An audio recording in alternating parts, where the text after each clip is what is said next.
Em nome do Pai, e do Filho, e do Espírito Santo. Amém.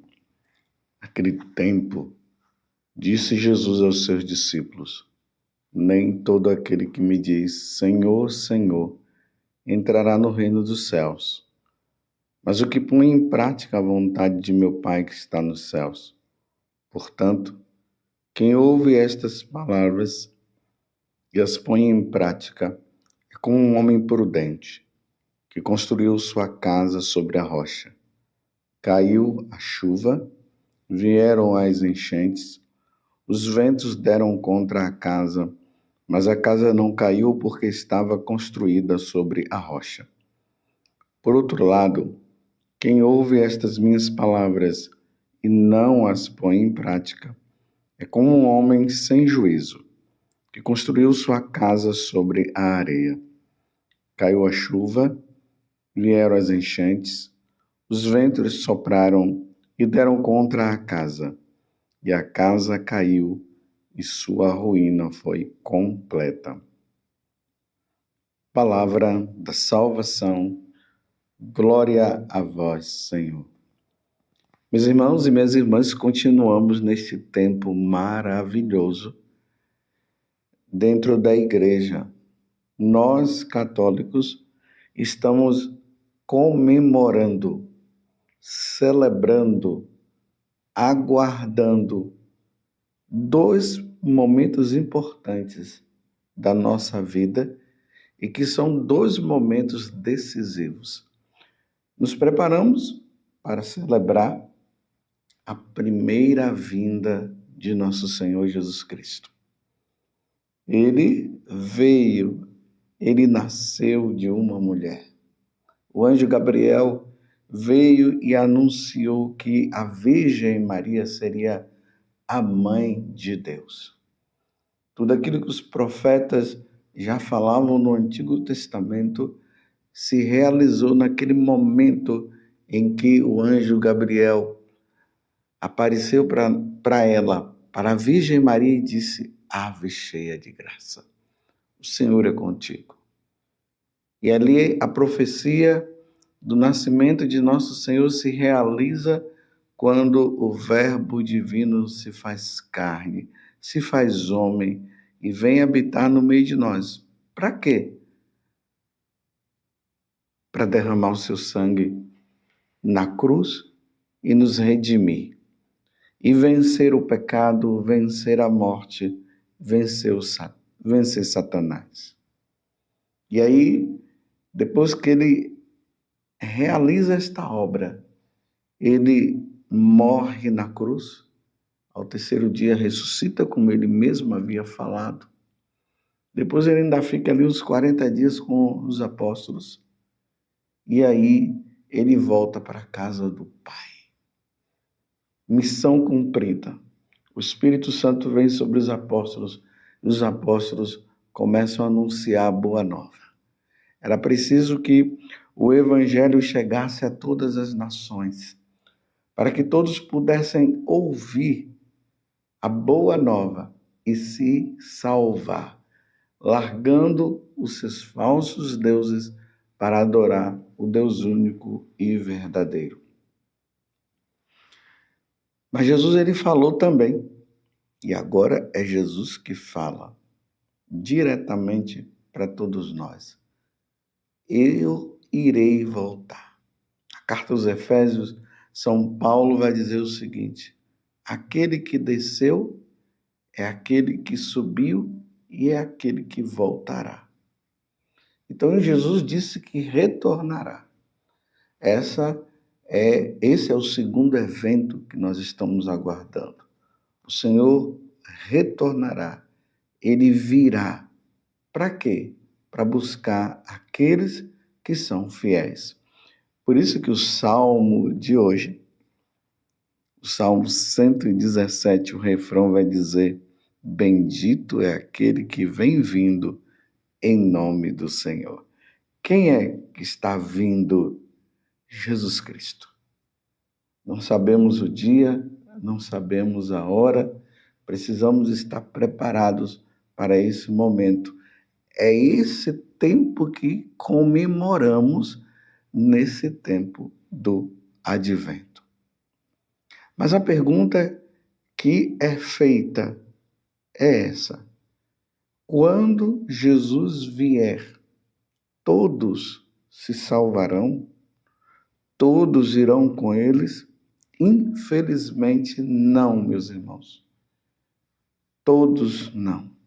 Muitos sim, mas todos não. E é essa realmente a resposta que Jesus está nos dando no Evangelho de hoje.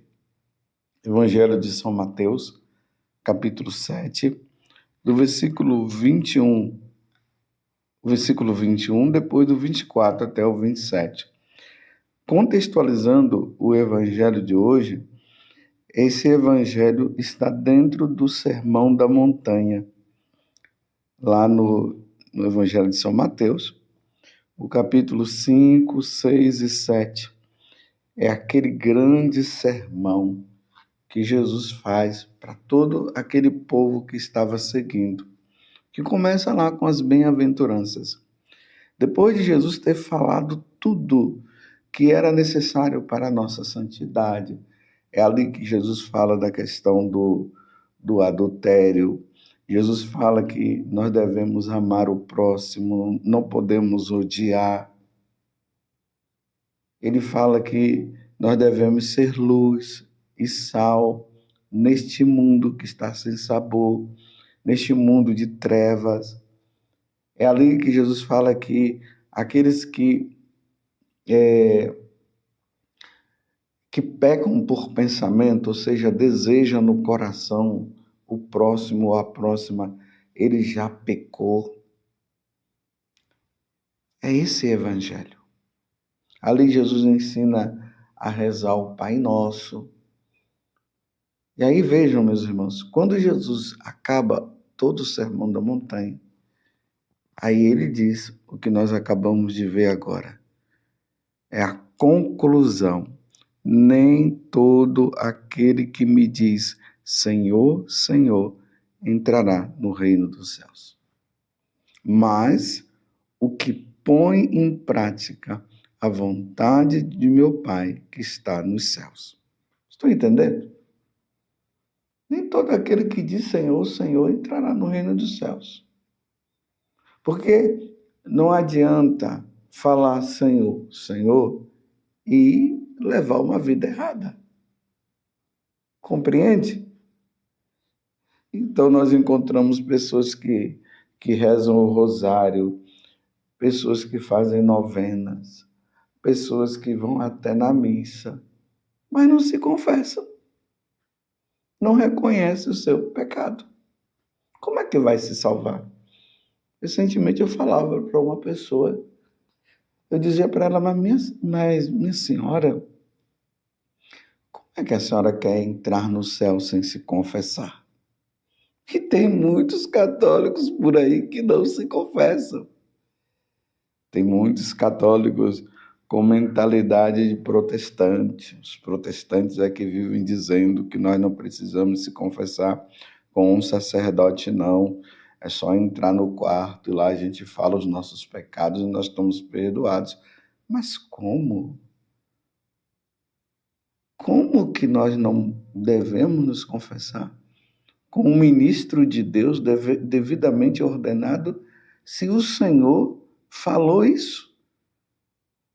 Lá no Evangelho de São João, capítulo 20, nós vemos Jesus instituindo o sacramento da penitência, falando para os discípulos o seguinte: aqueles a quem perdoardes os pecados, ser-lhes-ão perdoados.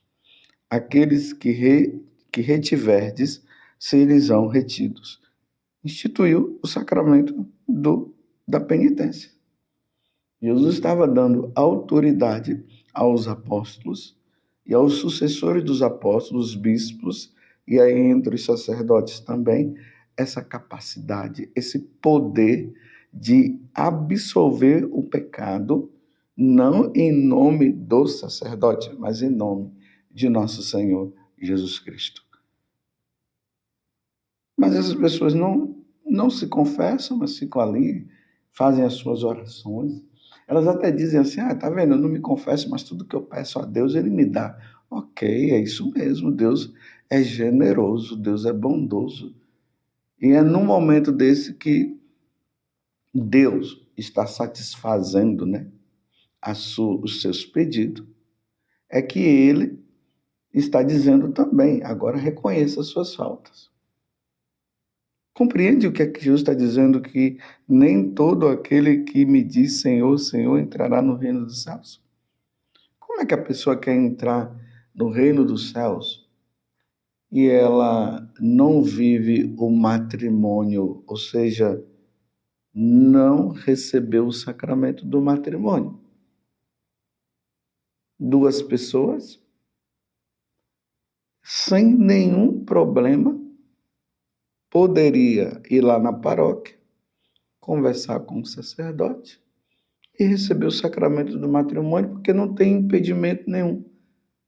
Mas preferem viver um sacramento ou um matrimônio mentiroso, porque aqueles que não casam na igreja estão vivendo um matrimônio mentiroso. Não, mas nós já casamos no civil e já estamos bem casados. O casamento no civil não é sacramento. Eles foram diante dos homens, eles precisam ir diante de Deus, na pessoa do sacerdote, para receber a bênção nupcial, para receber o sacramento. Uma pessoa que não recebeu o sacramento, ela está no concubinato e na fornicação, porque todos aqueles que têm relação sexual sem receber o sacramento do matrimônio, isso se chama fornicação. Isso é um pecado grave, um pecado contra o sexto mandamento. Mas ela diz, eu adoro Jesus, eu amo Jesus. Sim, você adora Jesus, você ama Jesus, mas você não faz a vontade de Jesus, quer receber o sacramento? E aqueles que vivem na segunda união, que vieram de um outro casamento, se separaram, agora ele arrumou uma outra mulher e ela arrumou outro homem. Isso se chama adultério. Mas eu rezo, Jesus é tão bondoso para comigo. Sim, Jesus é muito bondoso para com você e ele será sempre bondoso. Mas quando é que você vai resolver a sua situação? Quando é que você vai buscar o tribunal eclesiástico para resolver essa situação? Para ver se realmente o seu casamento que você fez, que realizou, ele é nulo. Para a igreja ver se esse casamento é nulo, e sendo nulo, você poder estar livre para poder casar e receber o sacramento. É viver na ilusão, é viver na mentira. Como é que eu digo que eu sou um bom católico, eu sou um bom religioso e se eu tenho uma empresa, eu não cumpro minhas obrigações com os funcionários, pago mal os funcionários, roubo dos funcionários, vivendo a corrupção, escravizando os funcionários. Tem lugares por aí que os funcionários, eles não trabalham aquele período que é necessário. 8 horas de trabalho, 24 horas trabalhando e não ganham nem um salário justo. E essa questão do aborto, meus irmãos, e as mulheres que usam o DIU, mulheres que se dizem tão piedosas, que rezam o terço, que vai na igreja, e usando o DIU, que é abortivo. Quando é que você vai tirar esse DIU? O Senhor disse, não matarás. Mas o médico disse que não é abortivo. É abortivo. Pergunte para ele o que é que o DIU faz. O DIU é um material que é colocado bem na entrada do útero. Quando o óvulo é fecundado, o óvulo desce para entrar no útero, para ali ser fecundado, ele vem, ele encontra a porta do útero, vamos dizer assim, fechada, ele não pode entrar, então aquele óvulo fecundado, que já é a vida que está ali, já é uma vida, ele não entrando, não conseguindo entrar, ele morre. Isso é aborto. Então você que reza o texto que diz que ama a Nossa Senhora e tudo mais, você usando o DIU. Quantas crianças já foram abortadas através de você? E aí, com a ajuda até do próprio esposo, permitindo que isso aconteça. Então, se a mulher usa o DIU, o esposo aprova, os dois estão no pecado, se morrem. E aí, bendito o que vem em nome do Senhor, que é o Salmo 117, que está falando sobre a vinda do Senhor, e se o Senhor retornar, como é que essa pessoa vai se salvar? Ou se ela morre, como é que ela vai se salvar? São duras as palavras de nosso Senhor, mas é a verdade. Então Jesus diz, então, uma vez que nós estamos aguardando o retorno de nosso Senhor Jesus Cristo, então vamos construir a nossa casa na rocha, porque todos esses exemplos que eu dei agora são casas construídas na areia. E Jesus termina dizendo que a casa que é construída na areia, quando vem a chuva, as enchentes, quando vem os ventos fortes, a casa cai e sua ruína é completa. O que significa a ruína é completa? Condenação eterna. Não entra no céu. Por isso que Jesus começa o evangelho dizendo: nem todo aquele que me diz Senhor, Senhor entrará no reino dos céus. Meus irmãos, Jesus está voltando. Nós não sabemos o dia e nem a hora. Mas é que ele está voltando, ele está. Porque ele disse que vai voltar. Como é que nós vamos viver esse retorno, aguardar a vinda gloriosa de nosso Senhor Jesus Cristo, vivendo no pecado e nos enganando, dizendo, eu amo Jesus, eu amo a Deus, eu sirvo a Deus, eu amo Nossa Senhora, e assim por diante, nesta vida de pecado? Primeira leitura, que está em Isaías 26, do versículo 1 até o 6. Aqui diz assim: aquele dia cantarão este canto em Judá, no dia do retorno do nosso Senhor. Uma cidade fortificada é a nossa segurança. O Senhor cercou-a de muros e antemuro. Olha só, ele tem a casa, ele cercou de muro e além do muro ainda colocou mais um muro. Antigamente, por causa daquelas guerras que existiam, então os reinos, né, as cidades, elas eram fortificadas dessa forma. Hoje nós não entendemos muito bem isso porque não existe muros em volta das nossas cidades. Mas tem muros em volta das nossas casas. Mas por que as pessoas colocam muros em volta da casa? Para o ladrão não entrar. Então essa é uma casa fortificada. E o que é uma casa fortificada no mundo espiritual? Somos nós que temos como proteção o nosso próprio Deus.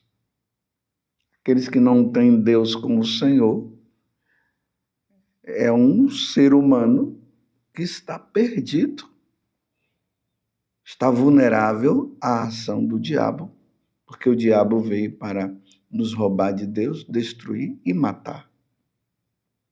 E aqui continua, no versículo 2 diz assim: abri as suas portas para que entre um povo justo, cumpridor da palavra, firme em seus propósitos, em seu propósito, e tu lhes conservarás paz, porque confia em ti. Aí agora diz: esperai no Senhor por todos os tempos. O Senhor é a rocha eterna. A casa fortificada é aquela casa que cumpre a vontade de Deus, que é o que está falando na primeira leitura, que é a casa construída na rocha. Eu pergunto: a sua casa está construída na rocha ou na areia? Você é daquele que diz Senhor, Senhor, mas não cumpre a vontade de Deus? O que você tem feito verdadeiramente para se salvar? Não brinquemos, meus irmãos. O Senhor virá, mas todos irão com ele? Não. Mas então não vamos ficar preocupados aqui simplesmente se vão todos ou não. Vamos nos preocupar apenas que nós estejamos e façamos parte, que nós façamos parte daqueles que estarão preparados para a segunda vinda de nosso Senhor Jesus Cristo. Vigiemos, façamos penitência, vivamos a santidade, porque o Senhor está para chegar. Louvado seja nosso Senhor Jesus Cristo, para sempre seja louvado, e a sua mãe, Maria Santíssima, e desça sobre você a bênção de Deus Todo-Poderoso, Pai, Filho e Espírito Santo. Amém. Nem todo aquele que me diz Senhor, Senhor, entrará no reino dos céus.